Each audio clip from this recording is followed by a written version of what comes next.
अरे तिनी मुरती उठिले कि नहीं मोर तीन बहु हेले भी सकाळु केबे टिके टाइम रे चा पानी मिलिबनी।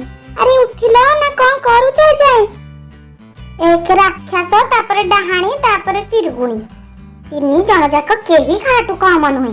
राकेश तो तिनी स्त्री को टिके बुझा माँ तांको टिके सोइबाकु दियो काली राति रे मो देह खराब थिला मो सेवा करी करी से माने सोई नाहंती एबे टिके सोई पडंतु तो। ठीक सेतिकी बेले तार बड़ बहु सगुन उठिगला आउ कहिला मम्मी तमे एबे रहला मु संगे संगे चा बनै नै आसुची चिंता करनी। हां हां जा जल्दी आनी नहले रसोई घरे भी सोई पड़िबु। ए स्त्री लोक जनक हेउछंती पुष्पाराणी तांका पुओ तीनटी विवाह करिछि। कथा एमिति कि प्रथम विवाह अरेंज मैरिज थिला आउ प्रथम बहु सगुनर पिलापिली न हेबारु से द्वितीय विवाह शांति साथी रे करिथिला।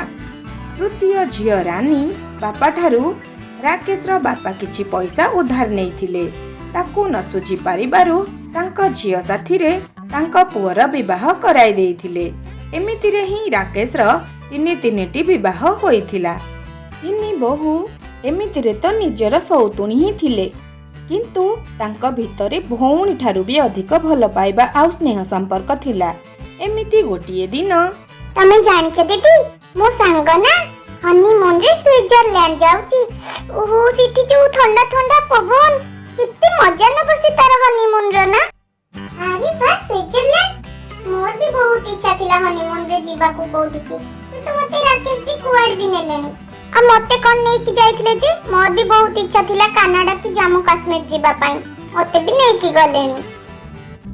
अरे तमे माने एमिति कथा हेउ जे जेमिति मते कुआड भी नै कि जाइथिले हमकु तो कुआड भी हनीमून रे से नै कि जाई ना हंती। तिनी बहु हनीमून रे बाहर को जीवा को प्लान करूथिले आउ तांका कथा पुष्पाराणी सुनी देला आउ कहिला ताहले तीन जण अलक्षणी हनीमून रे बाहर को जाई मो पुअर सबु पैसा खर्च करि दबा को प्लानिंग करूछंती। मो ना भी पुष्पाराणी देखिया मु देखिबे माने केमिति जिबे। तीन जण जाक डिसेंबर मास कड़क ठंडा रे हनीमून जीवा पई प्लानिंग कले आउ सबु शॉपिंग भी सारी देले।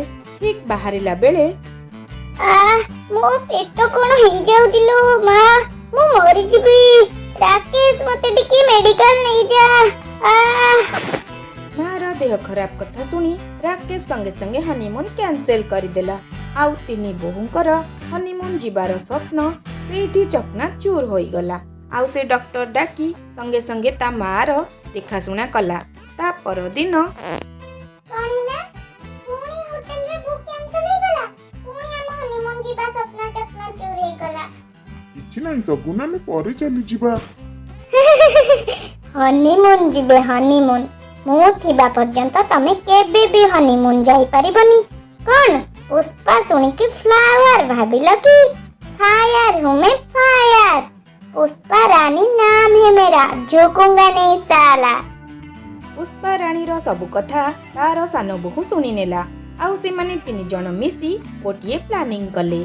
ता पर दिन रंधा होइतिबा खाद्य रे किछि एपरि औषध मिसाई देले कि ताहाको खाई पुष्पाराणी दिन जाक सोई पड़िले आउ एमाने तीन जण आराम से हनीमून पाई बाहरी गले।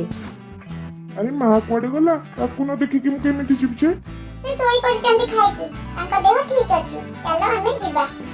ता परे समस्ते मिसी हनीमून पाई मनाली बाहरी गले। सेठी से माने बहुत एंजॉय कले बरफ वर्षार आउ हनीमून रो मजा नेले। रमेश तीन जनक साथी रे गोटी गोटिए राति काटिला आउ एमिति से माने हनीमून सारी घर को भी फेरी आसिले।